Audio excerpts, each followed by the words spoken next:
Boss, alam mo ibig sabihin ng tabang? Day 1 ng training dito sa Cafe Tori, Bohol. Let's go. Ito mga gamit.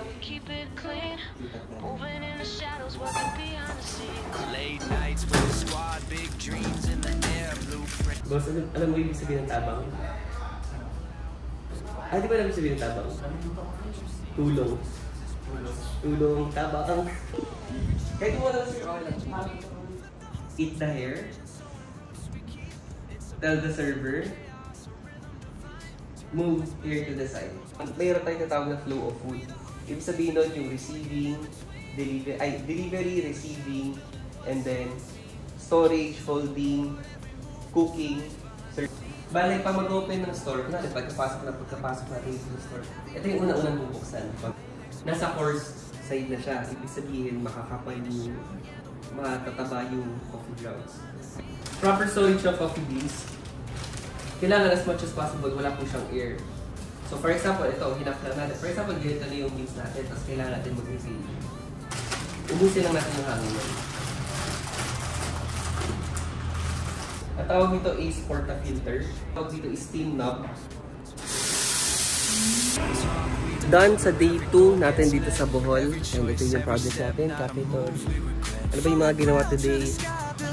Training lang ng basic, barista, coffee basics natin, maggamit ng espresso machine. And then naglinis, nag-set up ng mga bagay-bagay, nag-calibrate ng espresso machine, and ayun, bukas mag-start tayo ng recipe training. And ano pa ba? Ayun, nag-food safety pala kami kanina. So ito na yung shop. With the drums in sync, thoughts flow fast, but we take time to think. Calculated steps with finesse and grace. We don't need the spotlight. Ito naman yung sa kitchen, headed by Chef Mervin. Sir, ito meron tayong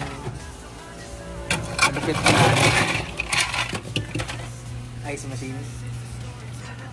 Kita mo yan, men. Tawag dyan technology, boss. Teknolohiya. Kung makikita nyo, sobrang strict talaga ni Chef Mervin at hands-on sa pagtitraining. Ganyan talaga yung mga expert. Ayun yung mukhang expert. Yeah. Tawag dyan work personality. So lalabas na ako dito, nagkakalokohan na kami. Sir, ano masasabi mo sa first day training natin, sir? Okay lang, sir. Masaya? Masaya. Mas stricto ba to si Idol? Okay lang, okay lang. Tinatakot mo ata eh. Takot mo eh. Tapos na tayo mangulit sa kitchen ngayon. Rika, ano masasabi mo sa first day of training natin? Ang dami ko pang natutunan.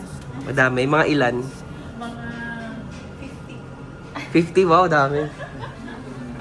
So ngayon, nilinis na kami ng dito sa bar area. Then, see you sa day 3 tomorrow.